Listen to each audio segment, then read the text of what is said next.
नमस्कार, जय भीम, नमो बुद्धाय। आज हम हिंदू कोड बिल पर बात करेंगे। परम पूज्य बाबा साहब भीमराव अंबेडकर जी ने 5 फरवरी 1951 को हिंदू कोड बिल संसद के अंदर पेश किया था। जो अधिकार महिलाओं को नहीं मिलते थे, उन अधिकारों के लिए परम पूज्य बाबा साहब भीमराव अंबेडकर जी ने लड़ाई लड़ने का काम किया था।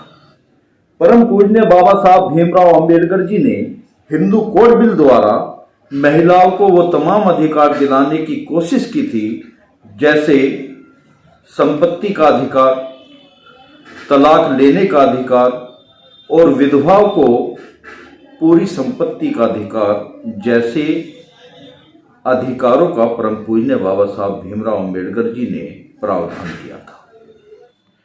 महिलाएं अपने पति को बाध्य कर सकती थी कि वह दूसरा विवाह ना करे। बेटियों को अपने पिता की संपत्ति में भाइयों के बराबर का हिस्सा मिलता। विधवाओं को संपत्ति का पूरा अधिकार मिलता। विवाह और गोद लेने के मामले में जाति को निर्धारित सिद्ध के तौर पर हटा दिया गया। अंतरजातीय विवाह को कानूनी रूप से वैध माना गया। तलाक लेने के लिए कई आधार तय किए गए थे। सती प्रथा और दहेज प्रथा को खत्म करने की दिशा में अहम कदम साबित होता।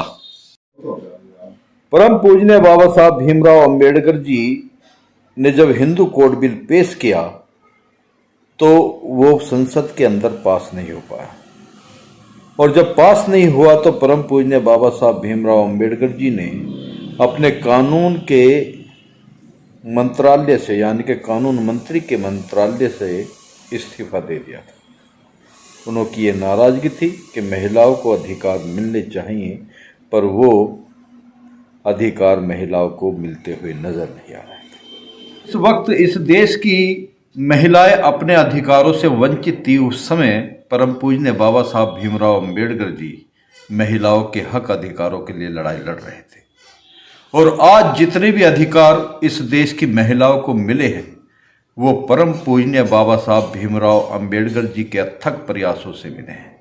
इस देश की महिलाओं को परम पूज्य बाबा साहब भीमराव अंबेडकर जी के इस देश की महिलाओं पर परम पूज्य बाबा साहब भीमराव अंबेडकर जी का जो ऋण है, उस ऋण को इस देश की महिलाओं को सदा सदा के लिए याद रखने की जरूरत है। जय भीम, जय भारत, खुदा हाफिज।